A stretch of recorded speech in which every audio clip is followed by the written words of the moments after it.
भवन मंत्रालय में बुलाया, जिसमें हम प्रतिनिधि मंडल के रूप में 5 लोग वहां पर पहुंचे, जिसमें बड़े भाई सुनील परिहार जी, बीएम खान जी, मैं स्वयं संतोष कहार, रविकांत गुप्ता जी और सुनील विश्वकर्मा जी। 5 लोग वहां पर पहुंचे और शिक्षा मंत्री महोदय जी की उपस्थिति में वहां पर शिक्षा विभाग से आयुक्त महोदय शिल्पा गुप्ता जी भी वहां मौजूद थी। उनके समक्ष हमने अपना मांग पत्र सौंपा। मांग पत्र में सर्व प्रमुख मांग जो हमारी है, जो कई वर्षों से चली आ रही है, जिसके लिए हम कई बार भोपाल की सरजमी पर आंदोलन कर चुके हैं।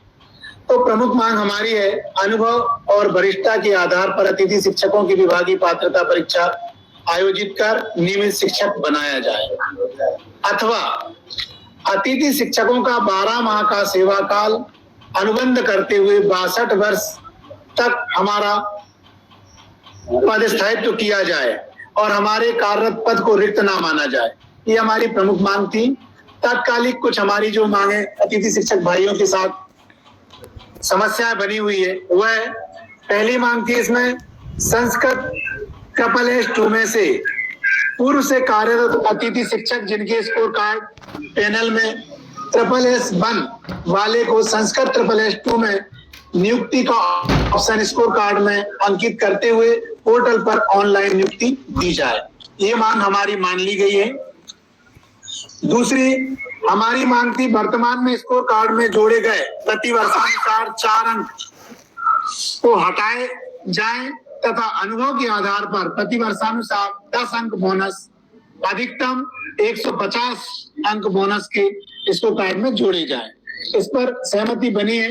150 तो नहीं, लेकिन अधिकतम 100 अंक तक यहाँ पर मिलने की संभावना है। तीसरी मांग हमारी थी कि जो अतिथि शिक्षक वर्ग 1, 2, 3 में से कोई भी पात्रता परीक्षा 2008, 11, 2018, 2020, 2023 उत्तीर्ण है, उसे स्कोर कार्ड में जोड़कर पात्रता परीक्षा उत्तीर्ण के 30 अंक स्कोर कार्ड में अंकित किए जाएं। इस पर चर्चा अधूरी रह गई है, इस पर सहमति नहीं बनी। किंतु अगली जो मांग है, अनुभव और वरिष्ठता के आधार पर अतिथि शिक्षकों को 33% अंकों के साथ उत्तीर्ण माना जाए, इस पर भी सहमति नहीं बनी। अगली मांग जो हमारी थी, उच्च पद प्रभार स्थानांतरण सीधी भर्ती अतिशेष शिक्षकों के कारण बाहर हुए अतिथि शिक्षकों की सर्वप्रथम चॉइस फिलिंग कराते हुए इन्हें नियुक्ति दी जाए, तो इस पर सहमति बनी है कि, और शिक्षा मंत्री जी ने स्वयं कहा है कि इस पे कुछ विचार होना चाहिए। अब अतिथि शिक्षकों को पूरे 10 माह का अनुबंध किया जाना चाहिए, बीच में इनके पद को रिक्त नहीं माना जाना चाहिए और काम करने वाले अतिथि शिक्षक को 20 सत्र में बाहर नहीं किया जाना चाहिए। इस संदर्भ में आप काम करें और आदेश जारी किए, ऐसा निर्देश अधिकारियों को दिया गया। अगली मांगे, प्राथमिक अतिशेष शिक्षकों को हाई स्कूल एवं हायर सेकेंडरी शालाओं में प्रयोगशाला सहायक पदों पर दी गई नियुक्ति को निरस्त किया जाए। विज्ञान विषय के अतिथि शिक्षकों को पुनः सेवा का अवसर दिया जाए, इस पर भी सहमति बनी है। इस पर संज्ञान लेकर काम करने के लिए शिक्षा मंत्री जी ने कहा है। अगली मांग हमारी थी अंग्रेजी, ये तो खैर हो गया है। विगत सत्र 23-24 में 30% से कम परीक्षा परिणाम देने वाले अतिथि शिक्षकों को सत्र 24-25 में नियुक्ति दी जाए। इस पर शिक्षा मंत्री जी ने स्वयं निर्देश दिए अधिकारियों को, क्योंकि हम जिन नियमित शिक्षकों को 70 से 80 हजार रुपए वेतन देते हैं और उनका 30% से कम परीक्षा परिणाम आता है, तो उनके साथ आप क्या करते हैं? जब उन्हें नहीं हटा सकते तो इन बेचारे अतिथि शिक्षकों को 3-3, 4-4 महीने के लिए जो रखा जाता है, इन्हें क्यों उसका दोषी साबित कर रहे हो? इन्हें फिर से पढ़ाने का मौका देना चाहिए, ऐसा शिक्षा मंत्री जी ने कहा है। अगली मांग है, पोर्टल पर प्रदर्शित रिक्तियों को तत्काल सुधार किया जाए, क्योंकि जहां रिक्त पद है वहां पोर्टल में रिक्त पद प्रदर्शित नहीं हो रहे हैं, जहां रिक्त पद नहीं है वहां रिक्त पद प्रदर्शित हो रहे हैं, जिसके कारण चॉइस फिलिंग करने में बहुत सारी भ्रम की स्थितियां अतिथि शिक्षकों में बनी हुई है। चॉइस फिलिंग में वर्तमान में परिवर्तन कर क्रमशः 1, 2, 3 वर्गवार व विषयवार कराई जाए चॉइस फिलिंग, क्योंकि अभी एक साथ पूरी चॉइस फिलिंग कराई जा रही है, जिसमें कई प्रकार की समस्याओं का सामना करना पड़ रहा है अभ्यर्थियों को। तो इन समस्त मांगों को लेकर आज हमने चर्चा किया, जिसमें से कुछ हमारी वर्तमान समस्या तो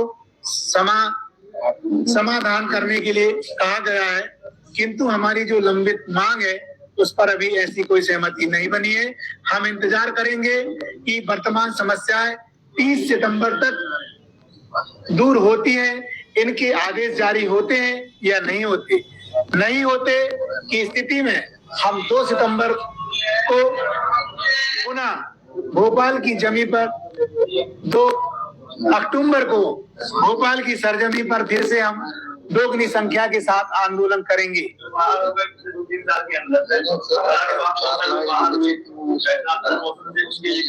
उनकी ऐसी नीति बनाइए जिससे रिक्त पदों में समायोजित इनको किया जा सके, उनको रोजगार पुनः मिल सके। तो ऐसा निर्देश उन्होंने अधिकारियों को दिया है। और हम अगर हमारी वर्तमान समस्या सुलझ जाएगी और हमारी लंबित मांग जो पदस्थायित्व की है इस पर भी कुछ ऐसे संज्ञान हमें मिलेंगे कि भविष्य सुरक्षित होगा, तो हम 2 अक्टूबर को सम्माननीय मुख्यमंत्री जी का, शिक्षा मंत्री जी का सम्मान करेंगे। और यदि नहीं होती तो फिर हम पुनः आंदोलन करने के लिए मजबूर हो जाएंगे। बहुत लोगों का सवाल है कि यहाँ की सरकार से डरते हैं, बहुत लोग क्या सरकार के लिए काम करते हैं,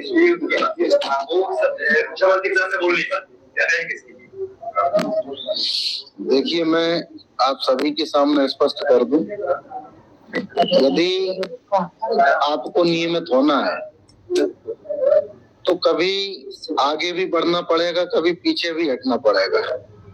रही बात सरकार से डरने की, यदि सुनील परिहार इस आंदोलन में भाग नहीं लेता तो किसी भी स्थिति में कल का जो शानदार प्रदर्शन रहा है कभी नहीं होता।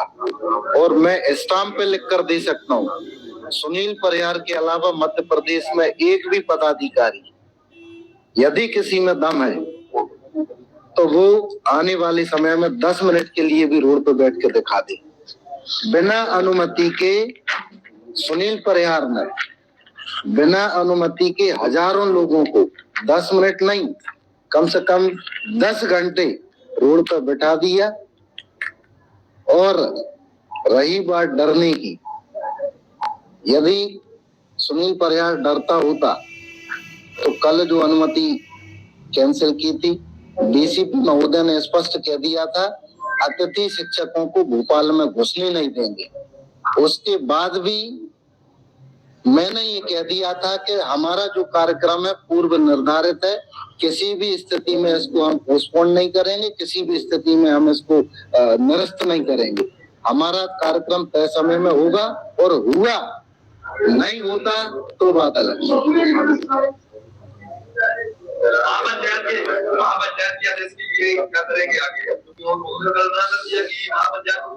हम संगठन के पदाधिकारी हैं, संगठन के पदाधिकारियों का एक ही काम है, जो सरकार दे रही है उसको स्वीकार करें, सरकार को आभार व्यक्त करें और जो नहीं मिला उसके लिए फिर से प्रयास करें।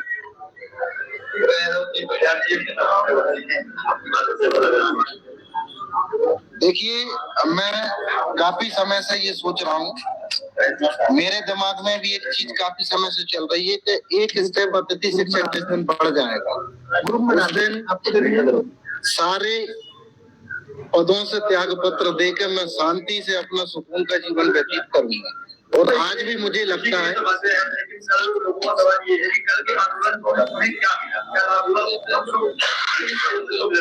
कल के आंदोलन से अतिथि शिक्षकों को वो मिला है जो आज 16 वर्षों में नहीं मिला। आज 16 वर्षों की सेवा के बाद भी अतिथि शिक्षकों का भविष्य असुरक्षित था। कभी भी सेवा में लेकर उनको कभी भी उनको बाहर कर दिया जाता था, लेकिन आने वाले समय में जो अतिथि शिक्षक कार्यरत हैं किसी भी स्थिति में सीधी भर्ती, प्रमोशन और ट्रांसफर से बाहर नहीं होंगे। और जो अतिथि शिक्षक वर्षों की सेवा के बाद बाहर हैं उनको वरीयता देकर उनको रिक्त पदों पर पुनः अवसर मिलेगा। ये भी संगठन की बहुत बड़ी जीत है। और 30% में जिन हजारों अतिथि शिक्षकों को सरकार ने बेरोजगार किया था, कोई भी उन अतिथि शिक्षकों को फिर से अवसर देने का काम नहीं कर रहे थे। लेकिन उनकी लड़ाई भी हमने लड़ी और आज ये संगठन की बहुत बड़ी जीत है कि यदि स्थायी शिक्षकों पर कोई कार्रवाई नहीं होती तो अतिथि शिक्षकों पर क्यों कार्रवाई हो रही है। 29% से जो लोग बाहर हुए थे उनको भी सेवा का अवसर मिलेगा, ऐसा आश्वासन आज माननीय शिक्षा मंत्री जी ने हमको दिया है। मैं प्रदेश के उन हजारों अतिथि शिक्षक भाई बहनों को दिल से साधुवाद देता हूँ। आपने अपने भविष्य की खातिर कल भोपाल आए और संगठन का साथ दिया, इसकी वजह से आज सरकार आपकी बात सुन रही है। निश्चित रूप से उम्मीद करूंगा कि आने वाले समय में आप बढ़ चढ़कर संगठन का साथ देंगे ताकि नियमितीकरण भी बहुत जल्दी हो।